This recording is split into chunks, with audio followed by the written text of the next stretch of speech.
வணக்கம். இது சமூக மீடியாவின் உலக செய்தி அறிக்கை. முதலில் தலைப்புச் செய்திகள். ஈரான் அமெரிக்கா அமைதி பேச்சுவார்த்தை ஒப்பந்தம் எட்டப்படாவிட்டால் தாக்குதல் தொடரும், டொனால்ட் ட்ரம்ப் எச்சரிக்கை.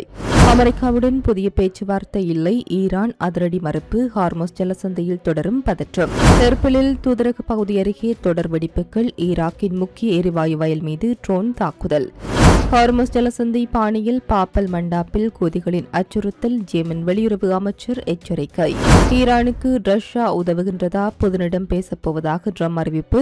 போரில் உடந்தையாக இருப்பதாக உக்ரைன் சாடல்.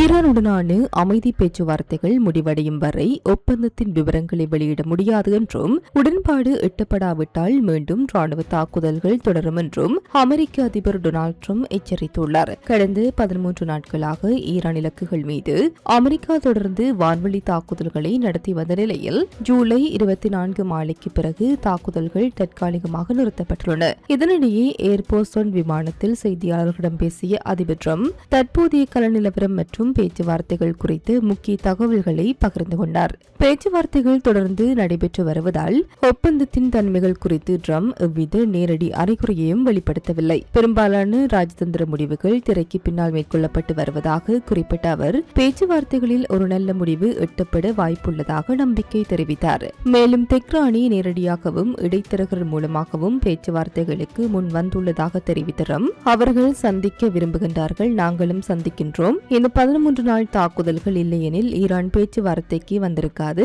அவர்களிடம் பேச எனக்கு நிறைய நேரம் இருக்கின்றது. ஒப்பந்தத்தை எட்டு அவசரம் எதுவும் இல்லை என்று கூறினார். அமெரிக்க தரப்பில் சில முக்கிய நிபந்தனைகள் முன்வைக்கப்பட்டுள்ளன.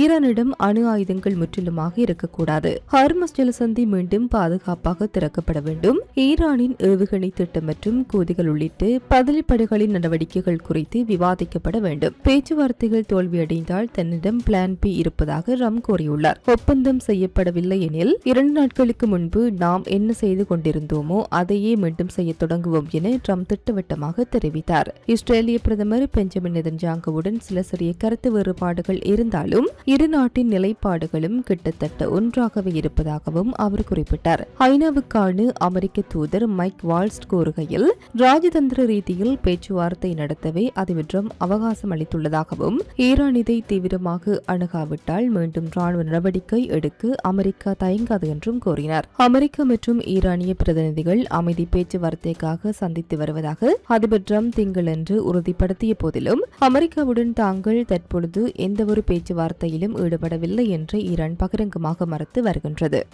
அமெரிக்காவுடன் புதிய சுற்று பேச்சுவார்த்தைகளை நடத்த தாங்கள் இந்த கோரிக்கையும் விடுக்கவில்லை என்றும், வாஷிங்டன் அளித்த முன்மொழிவை நிராகரித்து விட்டதாகவும் ஈரான் பகிரங்கமாக அறிவித்துள்ளது. மேலும் கடல்வழி முற்றுகையை அமல்படுத்த அமெரிக்கா முயன்றால் அதற்கு மிக கடுமையான பதிலடி வழங்கப்படும் என்றும் எச்சரித்துள்ளது. தொடர்ந்து 13 இரவுகள் ஈரான் மீது வான்வழி தாக்குதல்களை நடத்திய அமெரிக்க அதிபர் டொனால்ட் ட்ரம்ப் தற்போது அத்தாக்குதலை தற்காலிகமாக இடைநிறுத்தியுள்ளார். ராணுவ தேவைகளுக்கான ஏவுகணைகளின் கையிருப்பு குறைந்து வருவதாக கூட்டுப்படை தலைவர் எச்சரித்ததை தொடர்ந்தே அமெரிக்கா இம்முடிவை எடுத்ததாக கூறப்படுகின்றது. அமெரிக்காவுடன் பேச்சுவார்த்தை நடத்த ஈரான் கோரிக்கை விடுத்துள்ளதாக வெளியாகும் செய்திகள் புனையப்பட்டவை. அது எங்கள் இயல்பிலேயே இல்லை என்று ஈரானிய வெளியுறவு அமைச்சக செய்தி தொடர்பாளர் இஸ்மாயில் பாகாஜி தெரிவித்துள்ளார். அதேபோல் ஈரானிய வெளியுறவு துணை அமைச்சர் காசிம் கரிபாபாடி கூறுகையில், அமெரிக்காவின் முன்மொழிவை ஈரான் நிராகரித்து விட்டதாக தெரிவித்துள்ளார். பாகிஸ்தான் மற்றும் கத்தார் போன்ற நாடுகளின் மத்தியஸ்தத்தில் திரைக்கு பின்னால் சில தகவல்கள் பரிமாறப்பட்டாலும் அமெரிக்காவுடனான நேரடி பேச்சுவார்த்தையை ஈரான் மறுத்துள்ளது. உலகின் மிக முக்கியமான எண்ணெய் போக்குவரத்து பாதையான ஹார்மஸ் ஜலசந்தி தொடர்ந்து தங்கள் கட்டுப்பாட்டிலே இருப்பதாக தெஹ்ரான் அறிவித்துள்ளது. ஈரானின் அனுமதியின்றி திங்கட்கிழமை காலை ஜலசந்தியை கடக்க முயன்று 6 கப்பல்கள் திருப்பி அனுப்பப்பட்டதாகவும், அதில் ஒரு கப்பல் விபத்துக்கு உள்ளானதாகவும் ஈரானிய ஊடகங்கள் தெரிவித்துள்ளன. இந்த நீர்வழி பாதையை கட்டுப்படுத்தும் அதிகாரம் தங்களுக்கு உண்டு என ஈரான் வாதிடும் அதே வேளையில் சர்வதேச கப்பல் போக்குவரத்திற்கான சுதந்திரத்தை உறுதி செய்ய வேண்டும் என அமெரிக்கா வலியுறுத்துகின்றது. மேலும் ஓமான் நாட்டுடன் இணைந்து இந்த நீரிணை நிலவரத்தை முறைப்படுத்த ஈரான் திட்டமிட்டுள்ளது. சமீபத்திய அமெரிக்க தாக்குதல்களில் 60 ஈரானிய குடிமக்கள் கொல்லப்பட்டதாகவும் 670 பேர் காயமடைந்ததாகவும் ஈரானிய சுகாதார அமைச்சர் முகமது ரிசா ஜபர்கண்டி தெரிவித்துள்ளார். இந்த நிலையில் அமெரிக்கா சட்டவிரோத கடல் முற்றுகை அமல்படுத்த முயன்றால் அதை மோதலை தீவிரப்படுத்தும் நடவடிக்கையாகவே கருதுவோம். பயங்கரவாத வெளிப்படையான அமெரிக்காவின் எந்தவொரு ஆக்கிரமிப்புக்கும் பதிலடி கொடுக்காமல் விடமாட்டோம் என்று ஈரானின் குட்ஸ் படை தலைமையகம் மற்றும் ராணுவ கூட்டு தலைமையகம் எச்சரித்துள்ளது. தாக்குதல்கள் இடைநிறுத்தப்பட்டதை தொடர்ந்து சர்வதேச சந்தையில் கச்சா எண்ணெய் விலை கடும் சரிவு ஏற்பட்டுள்ளது. கடந்த வாரம் பீப்பாய் $100 கடந்து விற்று பிரெண்ட் கச்சா எண்ணெய் திங்கட்கிழமை 8% மேல் சரிந்து $89 கீழ் குறைந்தது. அமெரிக்கா ஈரான் இடையேயான இந்த போர் மற்றும் ராஜதந்திர ஊசலாட்டம் காரணமாக பிராந்தியத்தில் தொடர்ந்து பதற்றமான சூழலே நிலவி வருகின்றது. வடக்கு ஈராக்கில் உள்ள குர்திஸ் பிராந்தியத்தின் தலைநகரான எர்பிலில் அமெரிக்க தூதரகத்தின் அருகில் உட்பட்டு பல இடங்களில் தொடர்ச்சியாக குறைந்தது 7 பலத்த வெடிச்சுத்தங்கள் கேட்டதாக ஊடக அறிக்கைகள் தெரிவிக்கின்றன. செவ்வாய்க்கிழமை அதிகாலையில் நிகழ்ந்த இந்த சம்பவங்களை தொடர்ந்து அப்பகுதியில் பதற்றமான சூழல் நிலவி வருகின்றது. சுலைமானியா பகுதியில் அமைந்திருக்கும் ஹோர்மோர் என்ற நாட்டின் மிகப்பெரிய எரிவாயு வயல் மீது தாக்குதல் நடத்தப்பட்டுள்ளதாக ஈரானிய அரசு ஊடகமான IRIB உறுதிப்படுத்தியுள்ளது. அப்பகுதியில் பெரும்பான்மையான மின்சார தேவையை பூர்த்தி செய்யும் இந்த எரிவாயு வயல் தாக்கப்பட்ட நேரத்திலேயே சுமார் 200 கிலோமீட்டர் தொலைவில் உள்ள எர்பில் நகரிலும் வெடிப்புகள் பதிவாகியுள்ளன. காவல்துறை வட்டாரங்கள் வெளியிட்ட தகவலின்படி எர்பிலுக்கு வடக்கே உள்ள கலீபான் மற்றும் சோரன் பகுதிகளை குறிவைத்து குறைந்தது 4 ஈரானிய ஆளில்லா விமானங்கள் தாக்குதல் நடத்தியுள்ளன. தாக்குதலுக்குள்ளான இடங்களில் பெரும் தீ விபத்துக்கள் ஏற்பட்டுள்ளன. இதில் 2 ட்ரோன்கள் இலக்குக்கு அருகே விழுந்து நொறுங்கியுள்ளதாக காவல்துறையினர் தெரிவித்துள்ளனர். ஈரானிய ஆளில்லா விமானங்களின் இந்த தாக்குதலை தொடர்ந்து எர்பில் நகரின் வான்பரப்பில் 10க்கும் மேற்பட்ட அமெரிக்க போர் விமானங்களும் ட்ரோன்களும் தீவிர ரோந்து பணியில் ஈடுபட்டு வருகின்றன. அமெரிக்க தூதரக பகுதியை சுற்றிலும் அதை சார்ந்த பிற பகுதிகளிலும் சேத விவரங்கள் குறித்த கூடுதல் தகவல்கள் எதிர்பார்க்கப்படுகின்றன. ஹார்முஸ் ஜலசந்தியில் ஈரான் செலுத்தி வரும் அழுத்தத்திற்கு ஆதரவளிக்கும் வகையிலும் அதே பாணியை பின்பற்றியும் கூதி கிளர்ச்சியாளர் பாப்பல் மண்டாப் நீரிணை பகுதியை தங்களின் கட்டுப்பாட்டிற்குள் கொண்டுவர முயல்வதாக ஜெர்மன் வெளியுறவு அமைச்சர் அப்ரால் அல் ஜீபா குற்றம் சாட்டியுள்ளார். சர்வதேச அளவில் அங்கீகரிக்கப்பட்ட மற்றும் சவுதி அரேபிய ஆதரவு பெற்ற ஜெர்மன் அரசாங்கத்தின் வெளியுறவு அமைச்சராக பொறுப்பேற்றுள்ள அப்ரா அல் ஜூபா திங்களன்று ராய்டர்ஸ் உள்ளிட்ட முன்னணி செய்தி நிறுவனங்களின் நிருபர்களிடம் பேசுகையில் இத்தகவலை தெரிவித்தார்.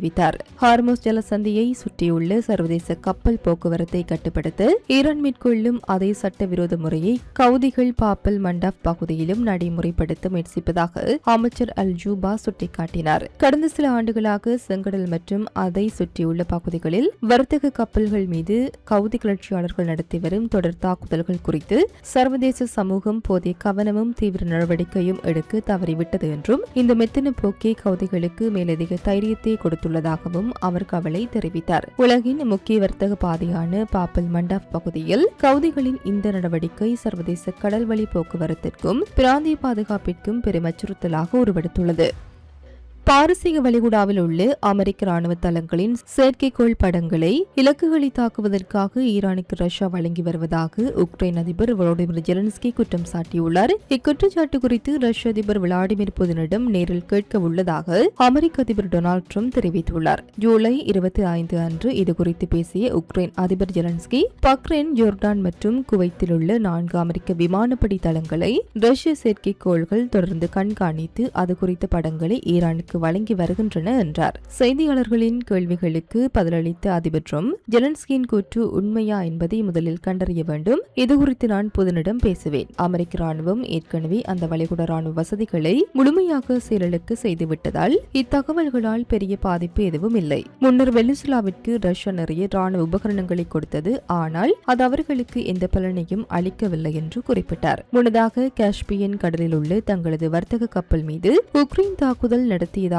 அதில் மாலுமி ஒருவர் கொல்லப்பட்டதாகவும் ஈரான் குற்றம் சாட்டியிருந்தது. இதற்கு பதிலளித்த உக்ரைனின் தற்காலிக வெளியுறவு அமைச்சர் ஆண்ட்ரி சிபிகா ரஷ்யாவின் போருக்கு 2022 முதல் ஆயுதங்களை வழங்கி வரும் ஈரான் இப்போது பாதிக்கப்பட்டவரை போல நடிக்கக்கூடாது. ரஷ்யாவிற்கு ராணுவ சரக்குகளை ஏற்றி சென்ற கப்பலையே உக்ரைன் தாக்கியது. கடலில் சர்வதேச கப்பல்கள் மீது ரஷ்யா நடத்தும் தாக்குதலிலிருந்து கவனத்தை திசை திருப்ப ஈரான் முயல்கின்றது. உக்ரைனுக்கு எதிரான ரஷ்ய ஆக்கிரமிப்பில் ஈரான் நேரடி உடந்தையாக உள்ளது. சர்வதேச சமூகம் இதற்கு எதிராக வலுவான நடவடிக்கை எடுக்க வேண்டும் என வலியுறுத்தினார். ஏற்கனவே பேட்ரியாட் ஏவுகணைகளின் கையிருப்பு குறைவு காரணமாக ஈரானுக்கு எதிரான வான்வழி தாக்குதல்களை அமெரிக்கா இடைநிறுத்தியுள்ள நிலையில் காஸ்பியன் கடலில் உக்ரைன் நடத்திய தாக்குதலும் ரஷ்யா ஈரான் கூட்டு குறித்து குற்றச்சாட்டுகளும் சர்வதேச அளவில் போர் பதற்றத்தை மேலும் அதிகரித்துள்ளன. இத்துடன் குறித்த காணொளி நிறைவு பெறுகின்றது. இது தொடர்பிலான உங்களுடைய கருத்துக்களை கமெண்ட் வாயிலாக தெரிவிக்கலாம். இது போன்ற பல செய்திகளை தெரிந்து கொள்ள நம்முடைய சமூக மீடியா யூடியூப் சேனலை சப்ஸ்கிரைப் செய்து அருகில் உள்ள பெல் பட்டனை கிளிக் செய்யுங்கள். மேலும் செய்திகளை உடனுக்குடன் தெரிந்து கொள்ள சமூகமீடியா.com என்ற இணையதளத்தின் வாயிலாக எங்களுடன் இணைந்திருங்கள்.